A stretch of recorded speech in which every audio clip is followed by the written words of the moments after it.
चुकूनही उद्या या गोष्टी करू नका. उद्या आहे अपरा एकादशी. केलेल्या व्रताचं फळ कधीच मिळणार नाही. या उलट जीवनात संकटाचा सामना करावा लागेल. ज्येष्ठ कृष्ण एकादशीला अपरा एकादशी असे म्हणतात. या दिवशी श्री विष्णूच्या वामन अवताराची पूजा सर्वत्र केली जाते. केवळ पद्मपुराणच नव्हे तर विष्णू पुराण, देवी पुराण या सर्व ग्रंथांमध्ये अपरा एकादशी विषयी असे म्हटले आहे. अनेक सहस्त्र अश्वमेध आणि शेकडो राजसूय यज्ञ यांना एकादशीच्या उपवासाच्या 16व्या कले इतकेही महत्त्व नाही. एकादशीच्या दिवशी पूर्ण ब्रह्मांडात कार्यरत असणाऱ्या विष्णू तत्वामुळे वायुमंडल विष्णू तत्वयुक्त लहरींनी हे भरीत असते. त्यामुळे एकादशीच्या दिवशी तुळस विष्णू तत्वाच्या लहरी जास्त प्रमाणात ही ग्रहण करते. त्यामुळे आध्यात्मिक स्तरावर कार्य करण्याची क्षमताही वाढत असते.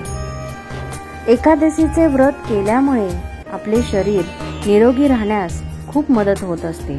आपले शरीर पृथ्वी, आप, तेज, वायू आणि आकाश या पंचमहाभूतांनी बनलेले असून या पंचमहाभूतातील पंचतत्वे आपल्या शरीरात हे कार्यरत असतात. या सर्वांचा आपल्या शरीरावर परिणाम हा होत असतो. वातावरणातील असंतुलन आपल्या आरोग्यावर अनिष्ट परिणाम हे करत असते. त्यामुळे आपले शरीर निरोगी राहण्यासाठी एकादशी व्रत अत्यंत महत्त्वाचे आहे.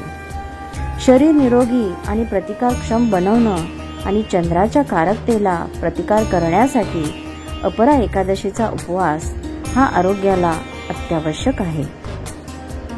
आणि प्रत्येक एकादशीनंतर पौर्णिमा आणि अमावस्या या 2 तिथी येत असतात. एकादशी नंतरच्या पौर्णिमेला आकाशात पूर्ण चंद्र असतो तर अमावस्येला अर्धा चंद्र असतो. चंद्र मनाचा कारक आहे. त्याचप्रमाणे तो जलावरही परिणाम करतो. अमावस्या आणि पौर्णिमेच्या वेळी समुद्रात येणारी भरती आणि ओहोटी ही चंद्राच्या समुद्रातील पाण्यावर होणारा परिणाम ही दर्शवत असते. त्याचप्रमाणे भूपृष्ठावर आणि मानवी शरीरात उपस्थित असलेल्या पाण्यावर चंद्राचा परिणाम होतो. शरीरातील जलतत्व आणि मन यांच्यावर चंद्राचा परिणाम झाल्यामुळे फिट येणे, शरीर कमकुवत होणे यांसारखे आजार ही होण्याची शक्यता असते. त्यामुळे एकादशीच्या दिवशी उपवास केल्यास शरीर निरोगी आणि प्रतिकारक्षम हे बनत असते. त्यामुळे आरोग्याच्या दृष्टीने ही एकादशी अत्यंत महत्त्वाची आहे. या अपरा एकादशीच्या दिवशी भगवान श्री महाविष्णू आणि माता लक्ष्मी यांची अवश्य पूजा करावी. जमल्यास त्यांचा जप हा अवश्य करावा. या एकादशीला अचला एकादशी असेही म्हणतात. या एकादशीला व्रत करणाऱ्यांची सर्व पापे हे मुळापासून नष्ट होतात. या एकादशीला भगवान विष्णूच्या वामन अवताराची पूजा केली जाते. त्यामुळे या व्रतामध्ये कधीही तुम्ही खोटे बोलू नका, कुणाची निंदा करू नका, खोटी साक्ष देऊ नका, खोटे शास्त्र बनवू नका. तसेच या व्रताच्या महात्म्याचे पठण आणि श्रवण केल्यास सहस्त्र गोदानाचे पुण्य हे प्राप्त होत असते.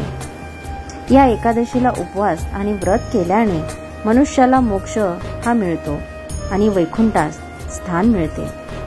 शक्य असल्यास ओम विष्णवे नमः या मंत्राचा 108 वेळा जप करावा. आता सर्वात महत्त्वाचे, या एकादशी व्रताच्या दिवशी तुम्ही कोणत्या गोष्टी नाही केल्या पाहिजेत.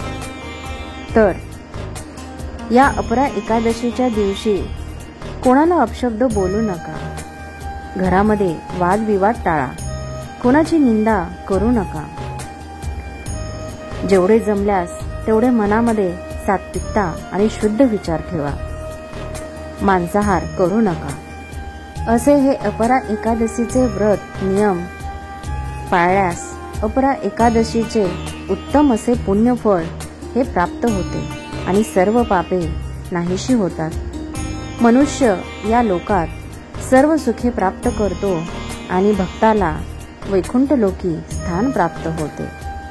चॅनलवर जर नवीन असाल तर आपल्या रुपास व्हॉइस या चॅनलला सबस्क्राईब करायला विसरू नका आणि असेच नवनवीन भक्ती व्हिडिओज पाहण्यासाठी आत्ताच माझ्या चॅनलला सबस्क्राईब करा.